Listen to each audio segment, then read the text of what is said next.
Hello guys. ఈ hard working men or women always do hard work for his family only, not for himself or her self.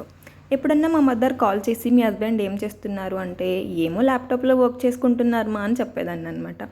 Work చేయడం అనేది 2 types ఉంటుందండి. ఒకటి physical work, ఒకటి mental work అనమాట. ఫిజికల్గా work చేసినప్పుడు ఆ టైర్డ్నెస్ మనకి ఫేస్లో తెలుస్తుంది, బాడీ రెస్ట్ కోరుకుంటుంది. కానీ మెంటల్గా వర్క్ చేసినప్పుడు ఆ బాడీ రెస్ట్ తీసుకోవడానికి కూడా సపోర్ట్ చేయదన్నమాట. అలాంటప్పుడు వాళ్ళకి ఒక సపోర్ట్ కావాలి, మెంటల్ సపోర్ట్ కావాలి. వాళ్ళ దగ్గరికి వెళ్ళి ఇట్స్ ఓకే, అంతా నార్మల్ అవుతుంది అని చెప్పడానికి ఒక పర్సన్ కావాలి. ఆ పర్సన్ మనమే ఎందుకు అవ్వకూడదండి? సో అలా వాళ్ళ టెన్షన్లో ఉన్నప్పుడు, ప్రెషర్లో ఉన్నప్పుడు వాళ్ళ దగ్గరికి వెళ్ళి ఒక ప్రేమతో ఒక మంచి కాఫీ తీసుకెళ్ళి వాళ్ళకి ఇచ్చినప్పుడు వాళ్ళ ఫేస్లో ఉండే స్మైల్ ఉంటుంది కదా, దట్ విల్ బీ ప్రీషియస్ అండి. దట్ ఈజ్ ద ప్రీషియస్ అండి.